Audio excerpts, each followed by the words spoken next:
Wow, it's time for another show full of tips and ideas from the sales growth leadership expert, Dean Akers. Known for his experience in hyper-growing companies and creating cultures for high-performance teams, here's Dean.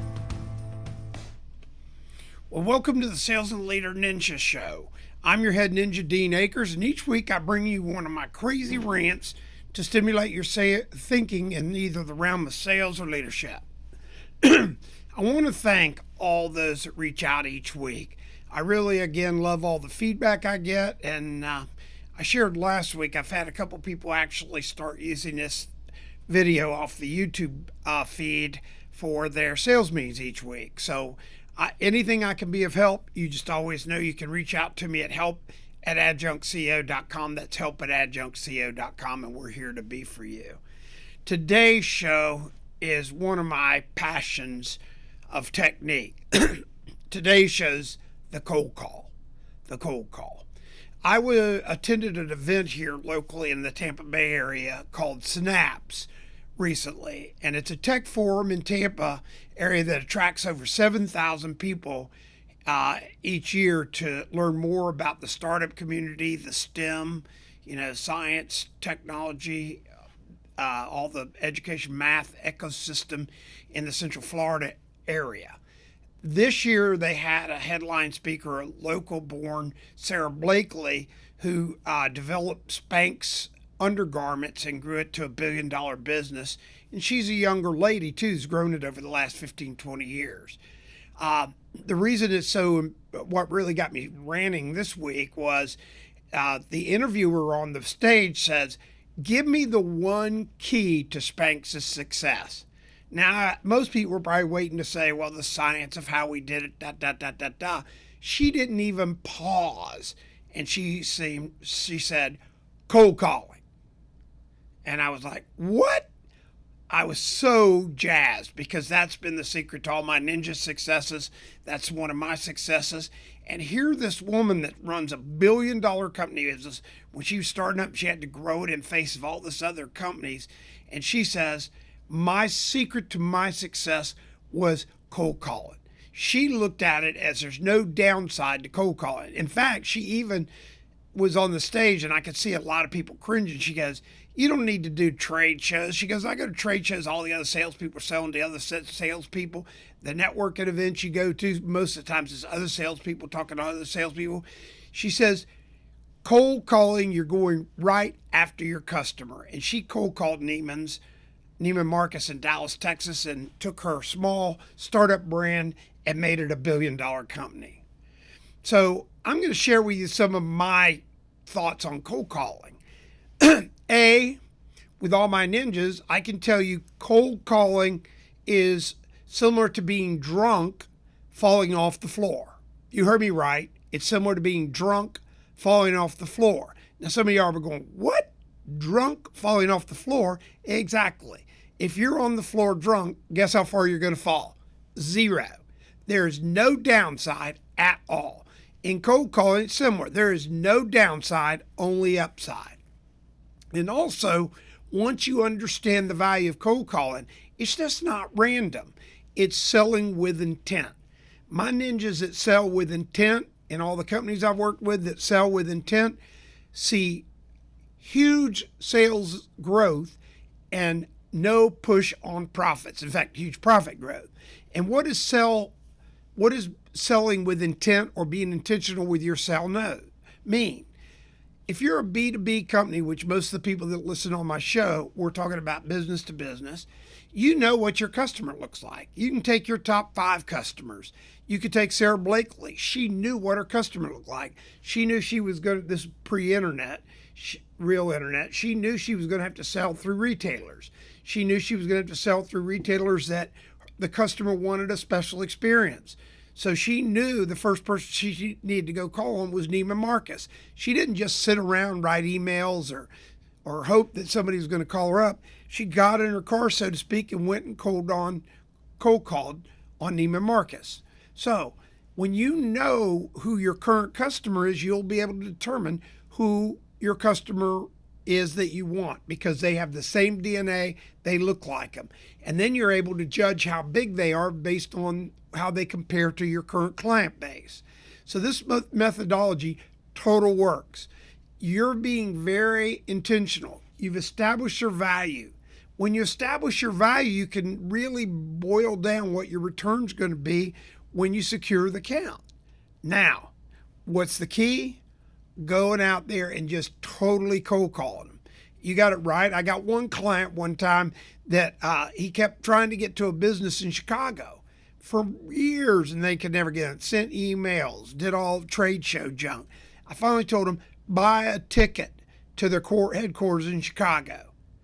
We don't have an appointment. Exactly. I want you to fly up there. I want you to cold call them. I want you to go try to meet them. Probably not going to meet them, but I want you to cold call them, write them a note, write a note to the person, the CEO you're meeting, from the guard or the attendant, and then get on the plane and come back. They thought I was crazy. I said, well, the client's worth over $100,000 to you. Why don't you spend $800 for 2 tickets? So they bought the tickets, went up, they cold called. Sure enough, the client wasn't able to see them. They wrote on the note, we just flew into Chicago. We flew up here from Tampa to meet you. Sorry we missed you. Look forward to meeting you. We'll fly up again. 2 days later, the guy called him and said, you mean you flew up here without an appointment? And they go, exactly. We came to meet you. And we don't need an appointment because we were willing to cold call you. And the guy said, that's the kind of people I want to do business with. Come on up. And now they're a customer.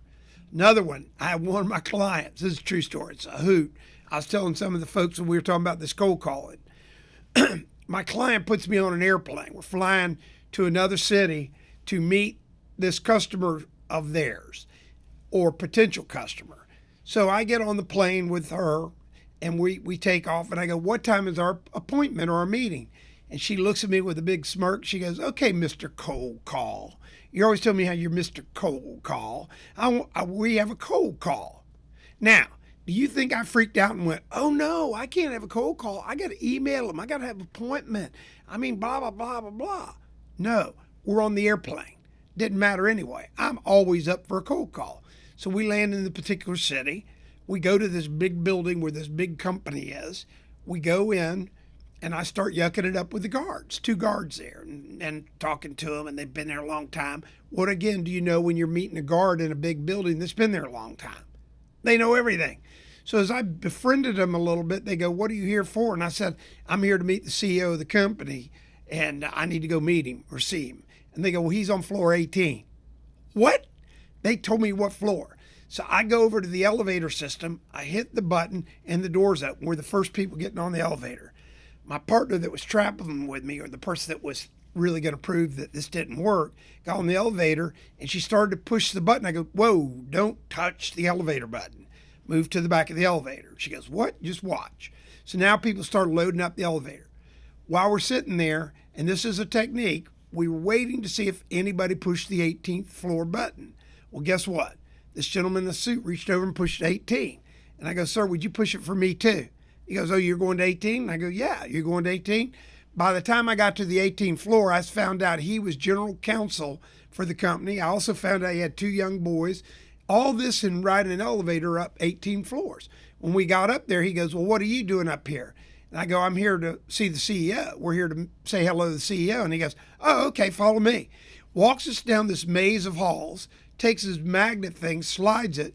The door opens and we're in a 4-office C-suite of this big company. Not through the receptionist, not through the front. He marched me right in the CEO's office and said, this is Dean from Tampa and so from Tampa. They came up here to see you.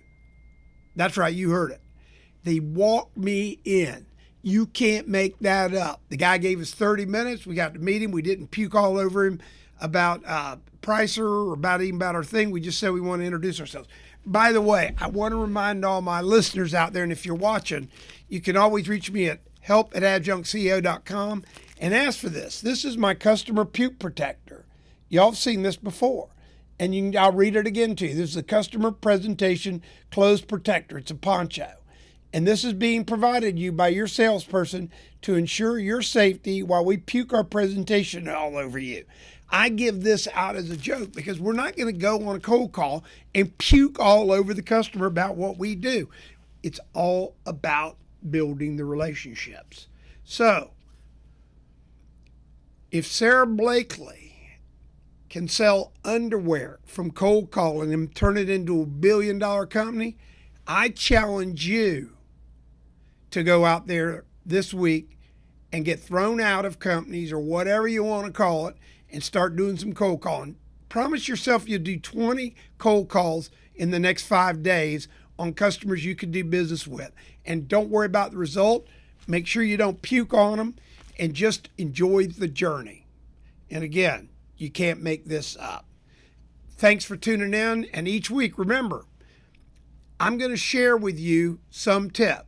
But if you want an outline of the Sales Basic 3-Circle program or the Organizational Climate Questionnaire or the CEO Physical, all you ever have to do is email me at help@adjunctco.com. And I have people every week that email and they're really happy. We send it out, makes a difference. And if you're using me for a sales meeting, feel free to have any of your salespeople reach out the same way at help@adjunctco.com if they want to share a story or challenge me to a problem. Again, you can't make this stuff up. Get out there this week and cold call. We hope you enjoyed this week's show. Subscribe today to our podcast and send questions or thoughts to help@deanacres.com. Also, visit us at www.deanacres.com to listen to prior shows and view helpful videos. Also, great tips to download. Thanks again. See you next week.